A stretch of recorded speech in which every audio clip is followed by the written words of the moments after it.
다음 변수로 저희가 꼽은 내용입니다. 윤석열 대통령의 반발입니다. 네. 내란 수계 혐의를 받고 있는 윤석열 대통령 체포 가능성이 현실화하는 상황에서 새해 첫날인 어제 관저 앞에 체포 반대 집회를 열고 있는 지지자들에게 깜짝 메시지를 냈습니다. 이 A4 한 장짜리 메시지였는데요. 주요 내용 설명드리겠습니다. 지금 보시는 것처럼 자유와 민주주의를 사랑하는 애국 시민 여러분이라고 집회 그 참가자들을 지칭했습니다. 그러면서 본인은 실시간 생중계 유튜브를 통해 여러분께서 애쓰시는 모습을 보고 있다. 정말 고맙고 안타깝다. 이런 입장을 밝혔고요. 그에 더해서 나라 안팎의 주권 침탈 세력과 반국가 세력의 준동으로 지금 대한민국이 위험하다. 저는 여러분과 함께 이 나라를 지키기 위해 끝까지 싸울 것이다. 다시 한번 강경한 입장을 밝혔습니다. 저 서면을요, 어제 윤석열 대통령 측에 이제 석동현 변호사가 직접 전달을 했다고 네. 하는데 그 말미에는 대통령 윤석열이라고 적고 직접 필체로 윤석열 글자 석자를 적은 내용도 같이 담겼습니다. 그러니까요. 지금 보시는 저 사인이 윤석열 대통령의 친필입니다. 실제 한 유튜버도 관련 내용을 소개했습니다. 목소리 들어보겠습니다. 윤석열 대통령이 오늘 메시지를 냈죠. 윤석열 대통령 오늘 저희 집회 직접 보내준 메시지입니다. 우리 집회를 윤석열 대통령이 추운 것도 알고 있고 자유민주주의 헌정 질서를 지키기 위함도 윤석열 대통령이 인지를 하고 있다라는 거죠. 유튜브를 통해서 생중계를 보고 있다라는 표현이 눈에 띄었습니다. 정광재 대변인님, 자, 예. 사실 언론 보도라는 표현도 있고 다양한 표현이 있었을 텐데 굳이 저렇게 특정해서 유튜브를 통해서 보고 있다라고 얘기했던 부분은 어떻게 좀 보셨습니까? 저는 사실 어제 저녁에 이 네. 메시지를 SNS로 누가 보내준 사진을 봤는데 네. 제 첫 반응은 이거 정말인가요? 가짜뉴스 아닌가요? 라고 생각했습니다. 왜냐하면 윤석열 대통령이 대통령으로서 현재 낼 수 있는 메시지인가라는 데 대해서 약간 의문을 가졌기 때문에 네. 혹시 이게 지지자들이 일부러 이런 메시지를 만들고 거기에 뭐 윤석열 대통령의 사인을 첨가했었던 건 아닌가라는 생각을 했기 때문에 네. 혹시 가짜 뉴스는 아닌가라는 생각이 들었는데 실제로 언론 보도가 이제 잇따라 있었죠. 저는 관련한 걸 보면서 2020년에 트럼프 대통령이 당시에 이제 부정선거 의혹을 제기하면서 강경 지지자들이 미 국회의사당을 점거하려는 듯한 행보를 보이기도 했었잖아요. 네.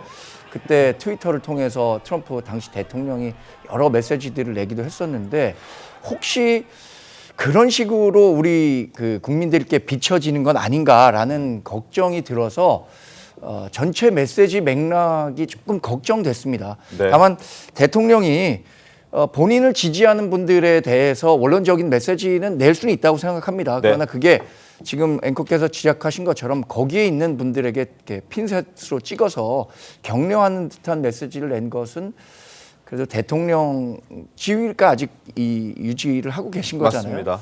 조금은 다시 한번 생각했어야 하는 메시지 아닌가라는 생각을 했습니다. 예, 김전 최고위원님, 이 윤석열 대통령이 지난 계엄 선포 때도 마찬가지고요. 이런 표현, 반국가 세력의 준동으로 대한민국이 현재 위험하다. 이런 진단을 지금까지도 계속하고 있다는 걸 저 메시지를 통해서 또 강조를 한 부분도 있습니다.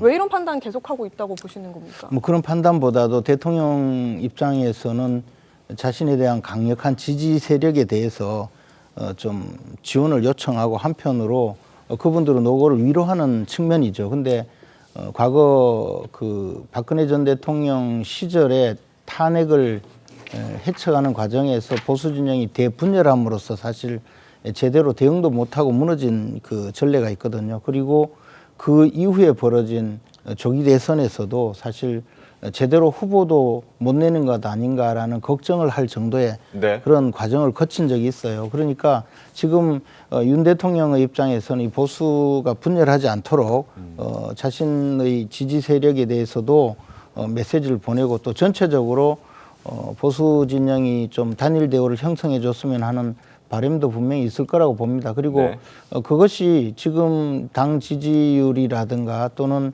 대선을 맞이하고 있는 이 보수 진영의 전체적인 이 자세에도 영향을 미치고 있고요. 그래서 저는 뭐 여러 가지 안타까운 측면이 없지 않지만 지금 윤석열 대통령의 저 입장 자체는 이해할 만하다라는 생각을 합니다. 알겠습니다. 조현산 변호사님 어떻습니까? 저는 현직 그래도 대통령의 신분에 있는 윤석열 대통령이 하기에는 너무나 부적절한 발언이 아닌가 생각이 들고요. 네.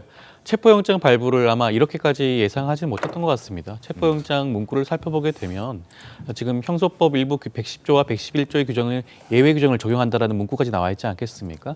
이렇다 보니까 체포가 임박했을 것으로 보여지고 네. 그것이 적법하게 보여지기 때문에 그나마 본인에 대한 강성 지지층들을 향해서 목소리를 내고 싶어하는 것으로 보여지고 저는 이것이 굉장히 위험하다 보여지는 게 네. 지금 당장 공수처에서 체포영장을 집행을 하기 위해서는 군경뿐만 아니라 이러한 강성 지지층까지 통제를 하면서 진행을 할 수밖에 없는 상황이 될 겁니다. 물리적인 충돌이 발생할 가능성도 있는 것이고요. 저는 과거에 한동훈 당시 그 법무연수위원회의 경우에 정진웅 검사를 상대로 독직 폭행으로 고소한 전례가 있었습니다. 그 당시에도 휴대전화를 확보하기는 절차 과정 중에서 네.